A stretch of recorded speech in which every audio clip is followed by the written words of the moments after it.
आज के समय में डॉलर को एक सेफेस्ट करेंसी माना जाता है। तो इस वजह से अगर किसी को कर्ज लेना है या इंपोर्ट एक्सपोर्ट करना है तो आप साफ तौर पर डॉलर की ज़रूरत होगी। और आज का समय ऐसा आ गया है कि डॉलर की डिमांड तो बढ़ती ही जा रही है, क्योंकि डॉलर एक अलग ही मोनोपोली रखता है। पूरी दुनिया में उसको तोड़ने के लिए अभी तक किसी ने भी ठोस कदम नहीं उठाए हैं। तभी आप भारत को ही देख सकते हैं। आज की बात की जाए तो $1 79.65 भारतीय रुपया तक पहुंच चुका है, जो सबके कान खड़े करने के लिए काफ़ी है। और ये भारत का ही नहीं बल्कि पूरी दुनिया का हाल है।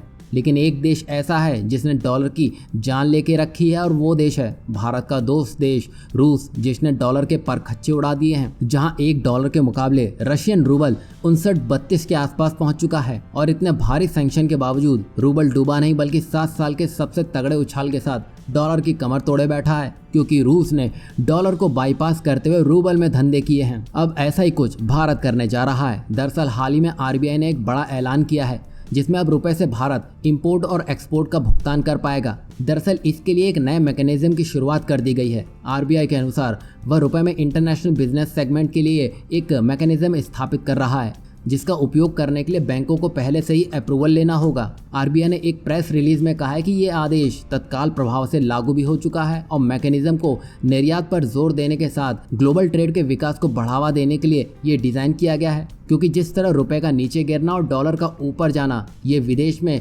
मजबूत ग्रीनबैक और घरेलू इक्विटी को कमजोर करता है। अब यहाँ पर भारत को लोकल करेंसी के साथ दूसरे देशों की लोकल करेंसी के साथ व्यापार करना होगा, और इसे रुपए स्वैप समझौते के तहत आगे बढ़ाया जाएगा। आपकी जानकारी के लिए बता दें कि भारत ने तेल और गैस को लेकर रुपए में रूस और ईरान के साथ व्यापार किया था। क्योंकि भारत को अपने तेल की जरूरत पूरी करनी थी, तो भारत ने प्रतिबंधों को दरकिनार कर इन दोनों ही देशों के साथ लोकल करेंसी में व्यापार किया था। वैसे ये सब जो कुछ भी हो रहा है वो अमेरिका की वजह से ही हो रहा है, क्योंकि अमेरिका अभी तक यूक्रेन का मसला सुलझा नहीं पाया है। वैसे भी अमेरिकी डॉलर की मोनोपोली को तोड़ना ही होगा, वरना ये गले की फांस कब बन जाएगा पता नहीं चलेगा।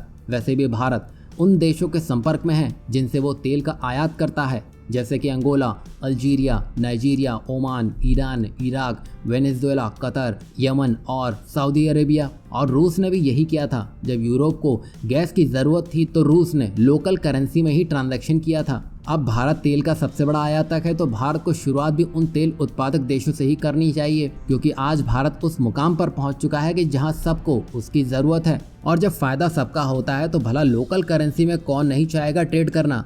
और इसी को लेकर भारत सरकार ने 2018 में मुद्रा अदला बदली व्यवस्था के लिए 23 देशों की सूची बनाई थी, जो अब काम आने वाली है। और भारत शुरुआत भी इससे ही करेगा। और इन 23 देशों में Russia, Japan, Singapore, Australia, Indonesia, South Korea, Malaysia, Mexico, South Africa, Thailand, Angola, Algeria, Nigeria, Oman, Iran, Iraq, Venezuela, Qatar, Yemen और सऊदी अरेबिया आते हैं। अब यहाँ आरबीआई तो अपने काम में लग गया है, और भारत सरकार ने भी ग्रीन सिग्नल दे दिया है। तो यहाँ डॉलर की अब उल्टी गिनती शुरू होने वाली है।